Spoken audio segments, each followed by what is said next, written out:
ये आजपासून फायनली सुरू झाल्या होत्या वीकेंडच्या सुट्ट्या आणि आज आम्ही आलो होतो मामाच्या घरी with our whole family. So hello guys, again welcome back to my YouTube channel. तर आज नाश्त्यासाठी आमच्या घरी बनत होते गरमागरम मंचुरियन आणि ते बनवत होते आपल्या दोन्ही बहिणाबाई आणि तिच्या लेकराला सांभाळण्याची जबाबदारी ही माझ्यावर होती. तर आज गेलो होतो आम्ही मामाच्या घरी विथ द होल फॅमिली.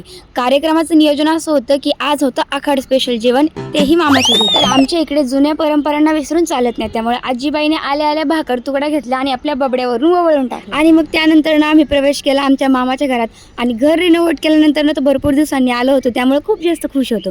आणि आमचा बबड्या तरी फर्स्ट टाइम आला होता, त्यामुळे तो सुद्धा खूप जास्त खुश होता. आणि त्यानंतर ना मामाच्या गावाला ज्या कारणासाठी आलो होतो ते कारण म्हणजे आखाड स्पेशल जेवण, आणि ते खूपच जास्त टेस्टी होतं. आणि कुठेही गेलं तरी आपला बिग बॉस काही सुटत नसतं, त्यामुळे बिग बॉस बघता बघता आम्ही जेवण एन्जॉय. मात्र इकडे वर्षा मॅडमला कामाला लावलं होतं. आणि आजचा सेकंड स्पेशल प्लॅन म्हणजे आज होता आपल्या बहिणाबाईचा बर्थडे. मग तो आम्ही घरीच सेलिब्रेट केला विथ द होल फॅमिली, तेही मामाच्याच घरी. त्यानंतर ना आम्ही आमच्या घरी आलो आणि हिच्याशी गप्पा मारल्याशिवाय गॉसिप केल्याशिवाय आमचा दिवस काय संपत. आणि झोपायच्या टायमाला आपल्या रिदूची नाटकं काही कमी असतात का, तर तेच चालू होतं. तर आज पुरतं एवढंच, भेटूया पुढच्या ब्लॉगमध्ये. तोपर्यंत बाय.